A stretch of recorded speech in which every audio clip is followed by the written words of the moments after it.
at Central Rivers AEA. We used to be AEA 267 until a few months ago, so that's why I still have to pause and make sure that I say the name correctly, because I have not always said the name correctly. Okay.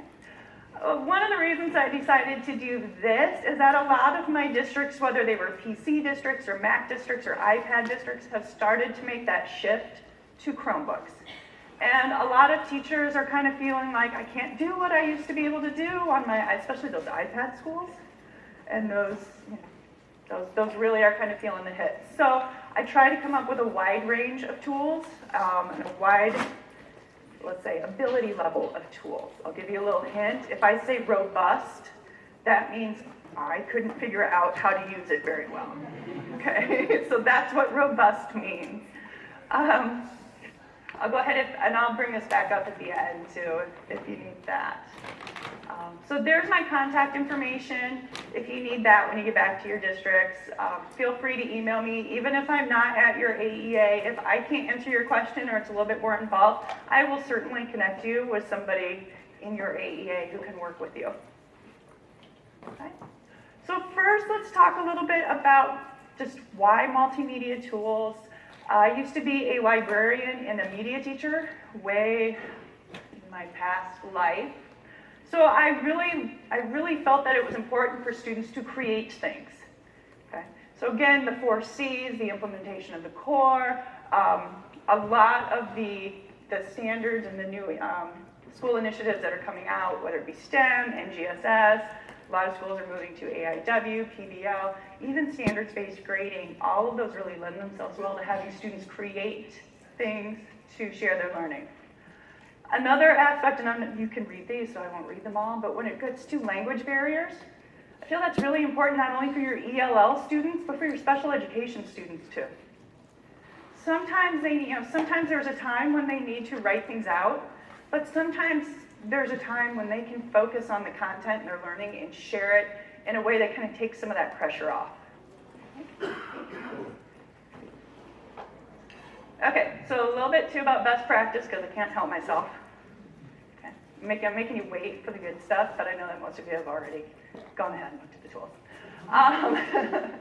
If you're a teacher or you're working with teachers who aren't used to having students create projects to share their learning or giving students voice or letting students do different types of projects at the same time, it can be really scary because a lot of times, how do I grade this? How do I plan for it?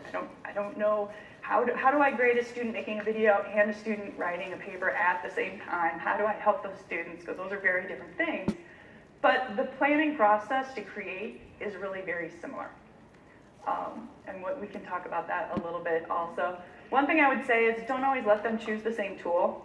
So if you have a student who loves doing presentations, okay, I have a 10-year-old who, every time he sees me doing a presentation to go talk to people, oh, those are easy. Is that all you do?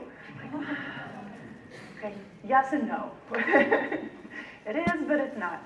If you're bringing in new tools, bring them in smaller assignments so that you have some more time to talk about the tool and give the students time to kind of learn the ins and outs of those tools without it being a huge, big grade. And then when it comes time for those bigger projects, then they have all kinds of tools that they can pick from and they can pick their favorite. Okay? User agreements. Okay. I've been really big on user agreements lately. When it comes to talking to other people, I will admit I'm still not really good about reading them when it comes to clicking the box and setting up my account. But I've been trying to be more cognizant of encouraging teachers to have students read those user agreements. Okay? And encouraging teachers to read those user agreements. And again, the different age of kids, particularly if you're working with young kids, you should know what those user agreements are. Okay? The older kids, okay, those that are 13 that can really create their own accounts, encourage them to read those user agreements. Okay. Again, whether or not they will. I would encourage you, use the same planning process that you would use for a big research paper. It really is the same. The students have to know that information inside and out in order to create a good product. That research is the key, and don't let them start creating anything until they have that research. Okay? As soon as you give kids a choice to create a presentation, they open those slides right up and they start putting stuff on slides, even if they don't have any idea what they're talking about. Don't let them, if you see kids do that, say, nope, get out. You don't know, you don't have anything to put on those slides yet. Make them do a storyboard. Okay? Down below, there are 2 links. The first one is for a presentation storyboard, which I'd love for as many presentations as kids do. And the other one is just kind of a general media storyboard. Anytime there are visuals, it's like their outline, but it encourages them to think about the visuals in addition to the information.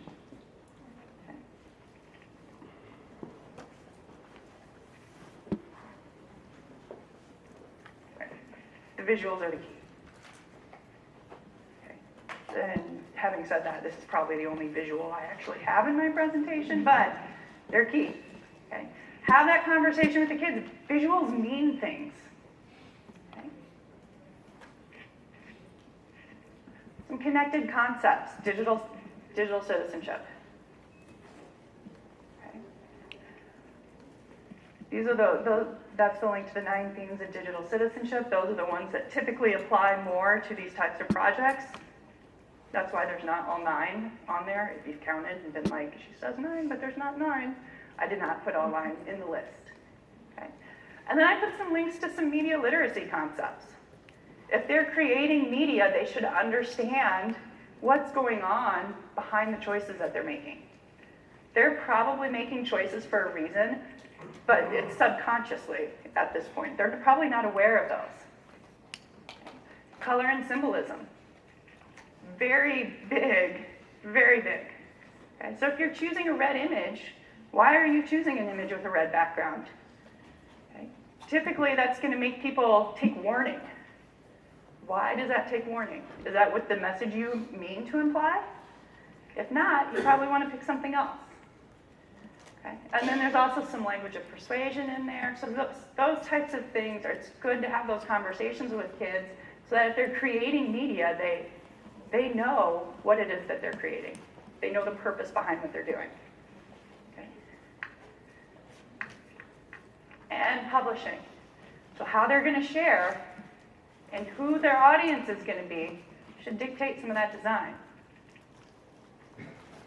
If they're making a presentation and they're just kind of doing what I'm doing, that presentation is going to look different than if they're making a presentation to put up onto a website that's going to auto-run without any associated content with it. That's very different. Okay? So make them practice sharing with different audiences because they're going to once they get out of school for sure. One thing that I used to do too when I worked with kids was have them craft messages for different social media accounts. Okay, so this will date me a little bit. When I was in the classroom, there wasn't Instagram yet, so we were still kind of Facebook and Twitter. But what does your message look like in a Facebook post versus a Twitter post versus an Instagram post? Very different. I used to have my students convey messages, okay, convey it with words only. Now convey that with just an image. That was tough for a lot of kids. Okay? But it's a lot of where they're at right now. How do you share that message in a couple paragraphs versus 140 characters? Okay? Makes them be really thoughtful about their choices. Grading's always tough. Ties to the 4 C's. So don't focus on necessarily the specific mechanics of the presentation. Okay. I have a couple rubrics here. The one rubric for everything focuses on the clarity of the content, the ability to understand the message. Okay. So, and you can probably all have seen, those horrible. I used to have to do like bad PowerPoint presentations for kids. We'd make it look as ugly and painful to look at as possible to get your message across. Yeah, like bright yellow on like the spinny black and white backgrounds where like it gave you a headache to try to read. So those types of things. If that's happening, then their message isn't clear because you can't read it. You don't want to read their message. So those types of things. If there are mistakes, okay, That gets in the way of the message. So those types of things, you can still look for all of those things, but you can just, the phrasing of the rubric can be a little bit different. And a single point rubric, that one I just like if you haven't looked at that. I think the title on that one is Your Rubric's a Hot Mess. Here's how to fix it. And it just takes the standard. You either met the standard or you didn't meet the standard. Okay, so you have one, here's your standard. Did you meet it? What do you need to do to meet the standard? What did you do to exceed the standard? Okay, so that's something to think about also. Might be a little bit outside the box for some people, or without the box, as we're saying the last couple days. All right, lots of apps you can connect just right in your Google Drive. Okay, sometimes people don't know about that, so if you just go New, More, connect more apps, and look through those, you'll find a lot of these. Okay, now to the good stuff. Okay. Image creators and editors. We'll start with those. So just to give you a little bit of an idea of how I set up the slides on here, the title of the tool is a link to either the tool in the web store for Chrome, and if there isn't an app or an extension, then it's just the website. Okay. GIMP is I like it. It's not the one that, it's not my go-to, but it's very good. It's very robust. I'm going to get to that. Did you think I would say that? I mean, I'll tell you my go-to. I'll tell you my go-to. I love my go-to. GIMP it doesn't need an account, so that's very nice. The kids can use it pretty easily. It is robust, and so if you have kids who haven't done a lot of image editing, I would not send them right to this. It has a very Photoshop-like feel. And then also, anytime I put robust, I also try to give you tutorials. So, Pixlr is actually my go-to. I love Pixlr. They have different levels. So you can add the app straight in, or they have web apps. There's a Pixlr Express, which lets you do very quick, like image sizing, changing sizes, cropping, those types of things. And then there's the regular Pixlr, which allows you to create images from scratch with layers. That's a little bit more like Photoshop. But to me, the visual layout of it is just a little bit easier for me to use. That's why it's my go-to. I use that a lot for creating headers and things like that for websites. I use that a lot. So, yeah. So it's robust, but you notice I did not put, I don't feel like it's as robust or intimidating as GIMP is. Also, you don't need an account. You can have one and save the images in Pixlr, but you don't need to. You can download them or save them to your Google Drive. My pick is also Splashup. Also no account. It's here. The other two are probably a little bit more popular than that one. But some of these are just a matter of preference, too. ThingLink I put in with image creators because technically it does create an image. Okay. Allows you to create interactive images. Okay. There are some 360 VR options that last time I checked weren't quite there yet, but they were coming. So that's going to be interesting to see how that comes. You can get an education account with ThingLink too. Okay. If you haven't seen ThingLink before, I do have an example of that one just because it does things a little bit differently. So here's your human body, and then as I hover over the hot spots, here's a little video to the larynx. Here's a little video, so you can put things over. So it's a little bit more than just creating an image. You can use this as your final presentation. You can use it as a part of your presentation. Okay.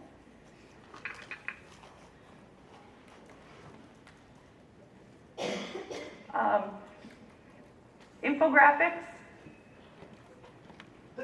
Infographics, oh, I forgot to change the color of that. I'll fix that because now it's going to bug me the whole time, but the colors don't match. Infographics and presentations. Kids get a lot of information from infographics, but one thing that I've found is that they have a hard time creating infographics. choosing the images and the information that should go on an infographic is tough. And so it's definitely worth, I'm going to say, forcing them to do. Because that's where if a kid has to choose from reading or looking at an infographic, they're going to go to that infographic first. So it's definitely worth their time to understand how to create those. Here's an example of what somebody did for a project. I'm not sure I can say it's the greatest thing, but it is an example here. So he's comparing old heroes to modern superheroes. Okay. A little bit. Okay.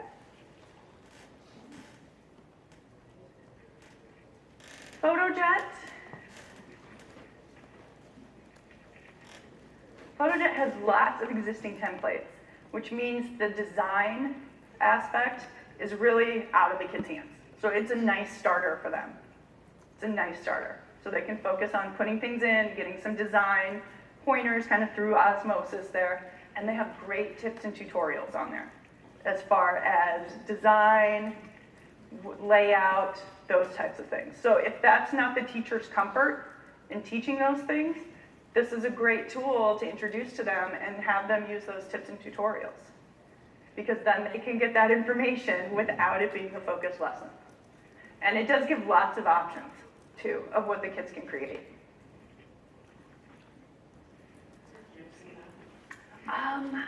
I don't remember seeing GIFs in that one. I do have a GIF one.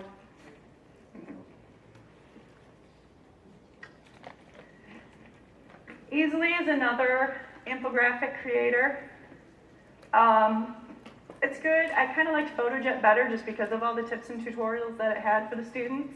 But this one allows you to create groups, which is something that the other ones don't. So there wasn't a specific EDU account, but it also did not require you to pay either. So, but that group thing, that was kind of nice.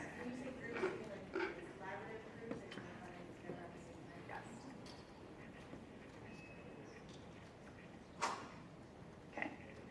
Canva is another one. Again, also Canva has tutorials and design pointers. It has things like a color picker, which sometimes kids need all the help they can get with. You have your picture that you're going to use in your infographic, and it suggests like 5 colors that you should use based on the picture. Yeah, yeah, I really like that, and it has a photo editor right in there. So that's another reason that Canva and Photojet were kind of up there for the infographics for me. There are some education options available. I can't remember if those education options were paid or not. I feel like my phrasing of this implies that it was paid. Presentations, because kids get tired of doing Google Slides. Bunce is really not all that different than just doing a regular presentation. It's just a different tool. It gets them out of Google Slides, gives them a different choice. Okay.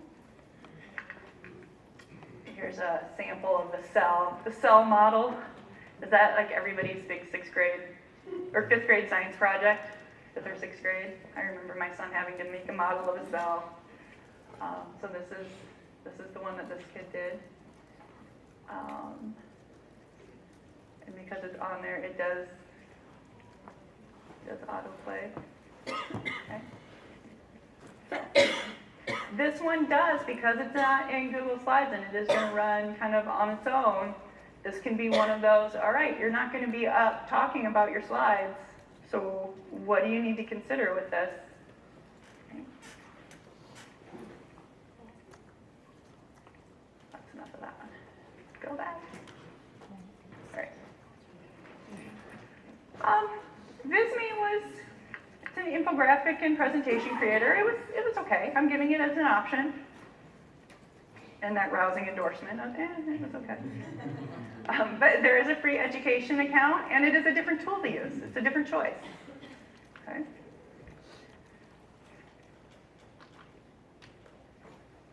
Prezi. Yep, it's still there. It still works. Still going to give you motion sickness because no matter what you tell them, even with the new, if you haven't seen it in the last few years, it does have, you just design it by slides. So, you know, they have to try harder to go from one upside down and across the way. It tries to minimize the motion sickness aspect, but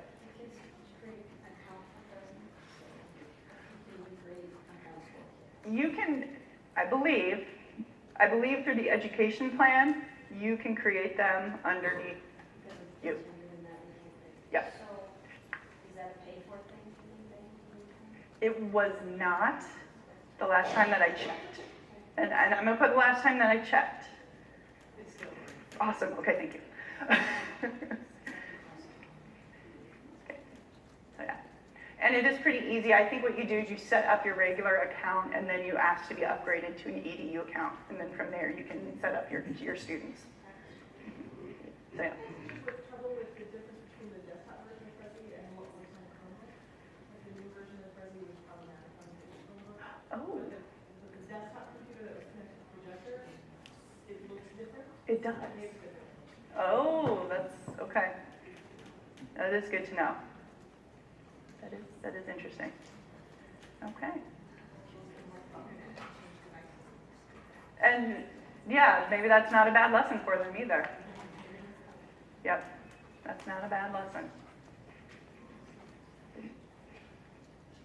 Photo Peach. Yeah, it's not my favorite. It's okay. It's an option. So, audio. Okay.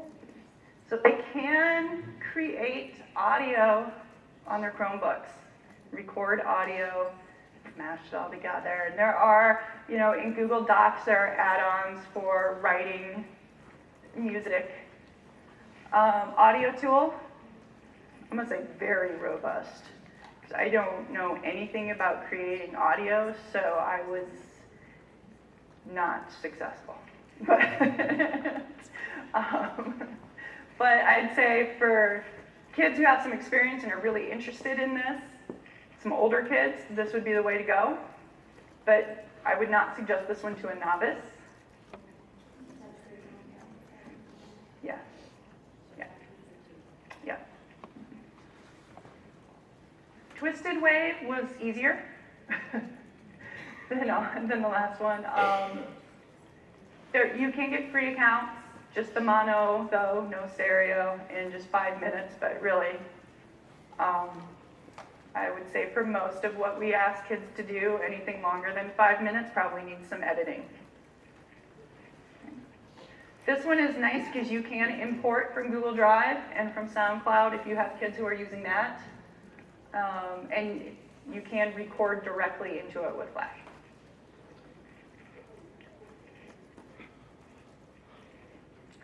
All right, video Powtoon. Okay, this one you can sync directly with your Google Drive. Kids love to do this, and I know with the basic account, you are limited into what options you could use.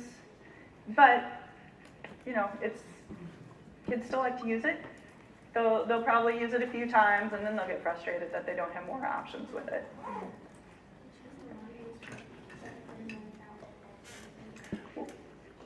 Well, what they can do is right from their Google Drive. They can add it to their Google Drive and create right from within. Right, yep. This link does take them to the web store, but yeah, they go to new, add more. Yeah.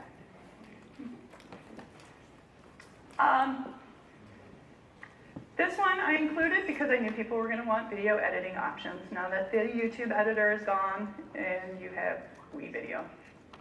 It's not great.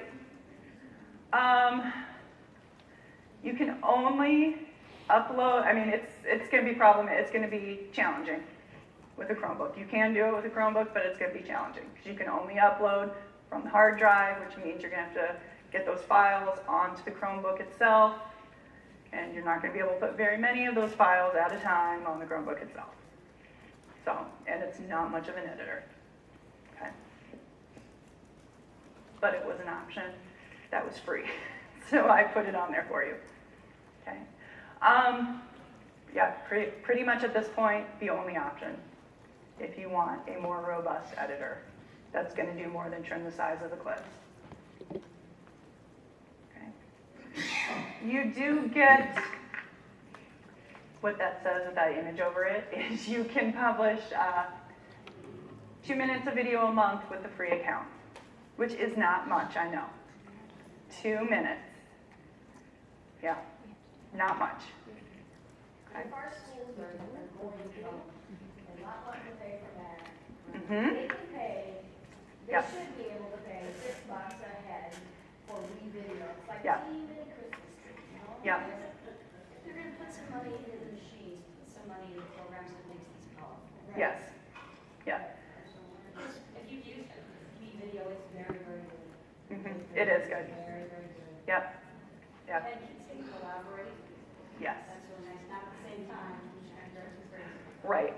Yeah. But yeah, they can work together at different times on the same project.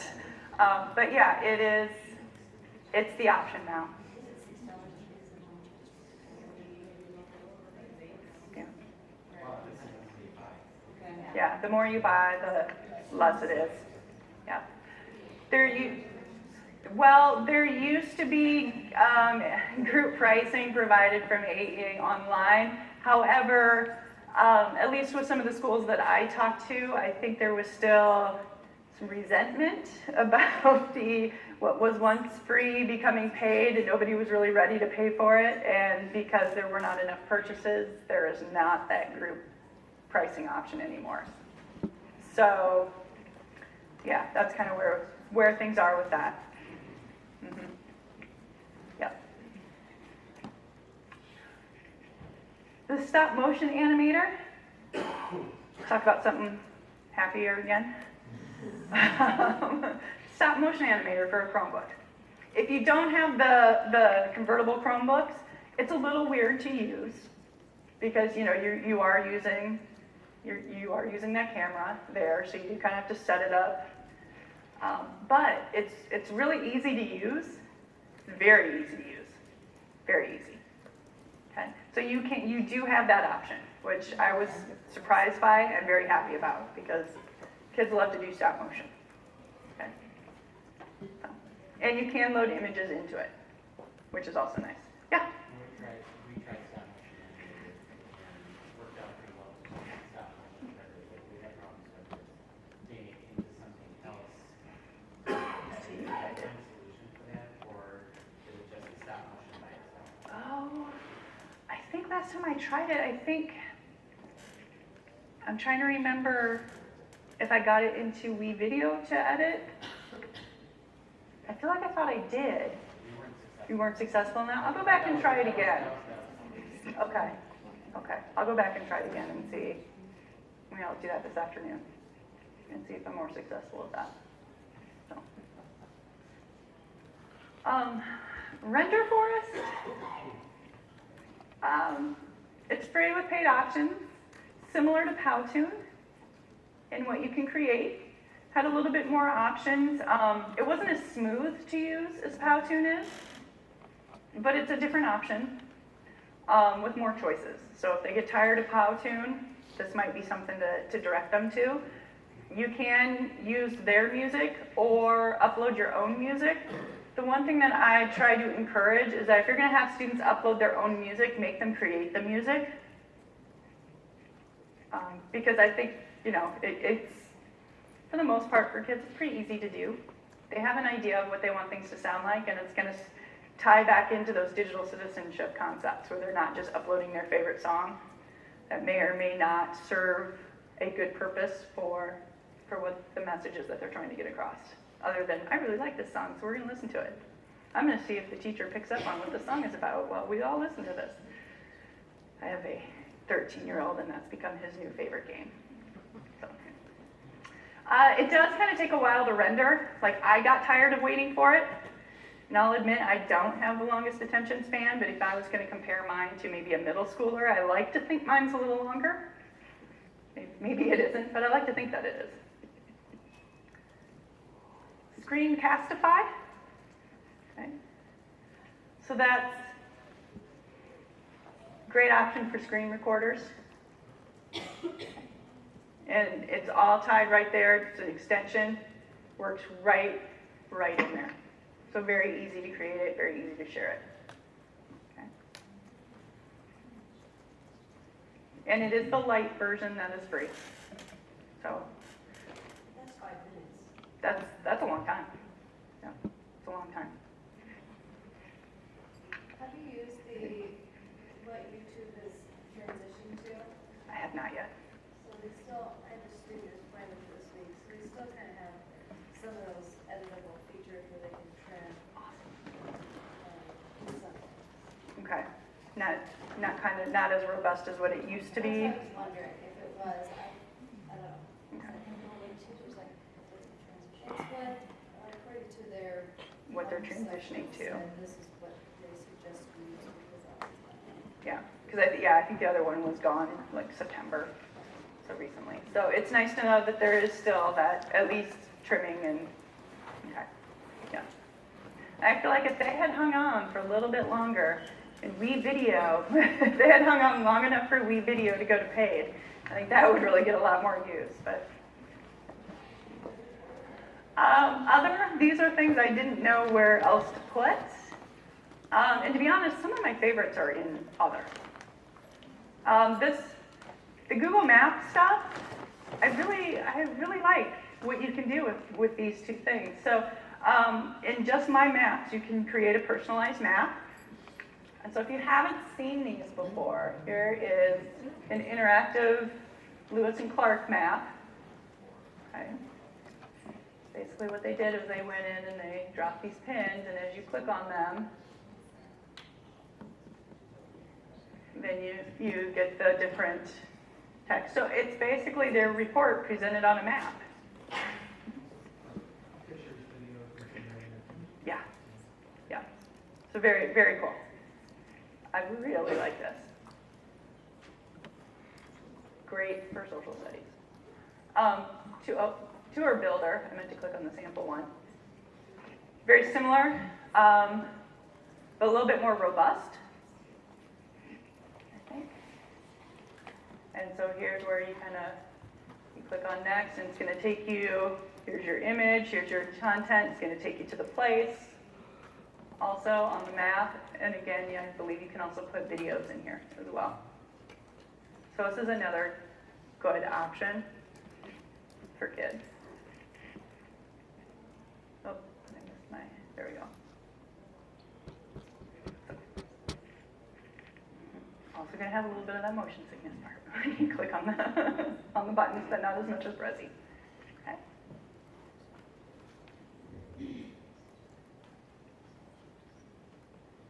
Scratch. Use Scratch to have your kids present information. Have them code it. Definitely, your middle school kids are going to have probably enough Blockly coding experience to be able to do some things with Scratch, because you can go in with Scratch and adapt existing code. Then they can really teach themselves how to do some more in-depth things. So I really like that. You can request a teacher account. So we Okay. can teach account with links to Yes. that. Yep. And I think too that's going to be nice with the computer science standards that are supposed to be out next month. That'll be a nice thing to have as an option for your students.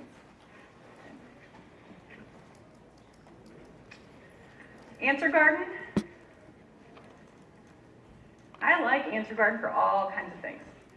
You can create a collaborative Wordle. So what you can do is you go in and you can ask a question, provide a link, and students can put in their 20 or 40 character answer. You can do a brainstorm mode or a classroom mode. So brainstorm is they can repeat as many answers, and then like the Wordle, it gets bigger and bigger. Classroom means you can't repeat. So it's not going to get bigger like the Wordle would, but if somebody's already entered an answer, you can't enter it again. So yeah, ooh, somebody's like, I'm going to drive my kids crazy. So that's a nice option too. And then kids can do it themselves to use as a visual in their presentations. Okay.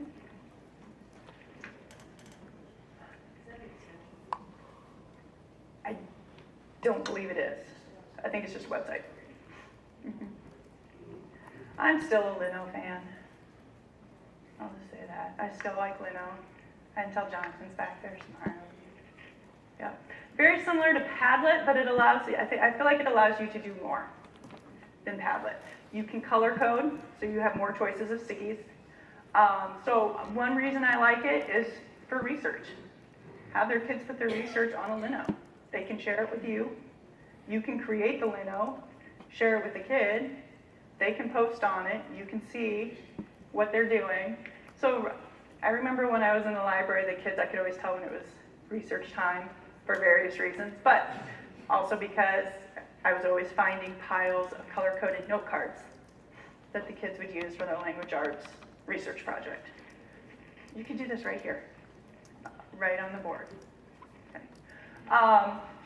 You can also add images and videos and attachments to the board, which means kids can also use this as a way to present their information and present their learning. Okay. So I like it. What I really like to do with kids though is create a board for them so that I know for sure that I have access to the board and I can kind of check it as things are going along.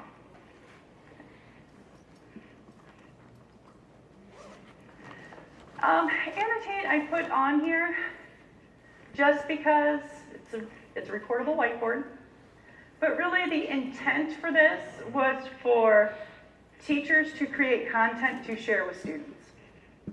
That's the intent. Doesn't mean that's how you have to use it, but I know that that's one of the things that especially iPad users going to Chromebooks have really bemoaned losing the ability to do. And so this one's there for that. Storybird. Storybird gets a lot of attention at the lower grades, but you can use it for your upper grades too, which is why there's this example that I wanted to show. Okay. So this one is erased from existence. And it's not your typical Storybird use.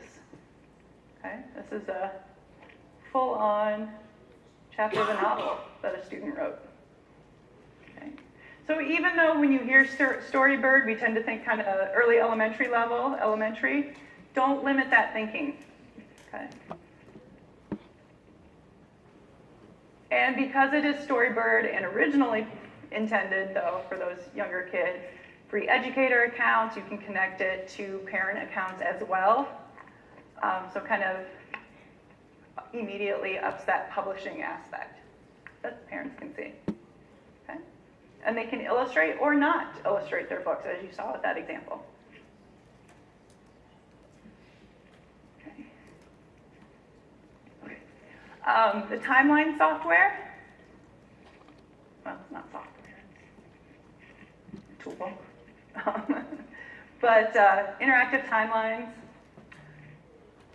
your free account is limited to one timeline. Yep, so you have to, I can't remember if you can, I feel like you could not export it. That's what I feel like, but I might be mistaken.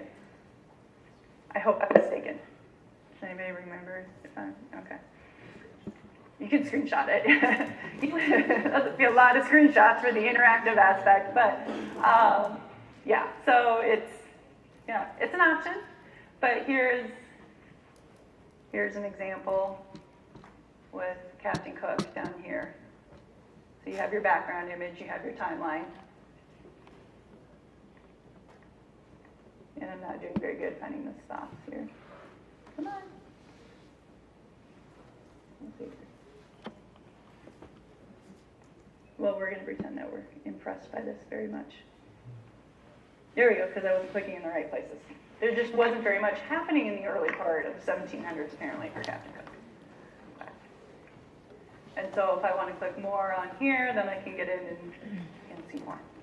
So, but yeah, but with the, you know, with the one, it's going to be disappointing if your kids really like using it, but it's a different option for them.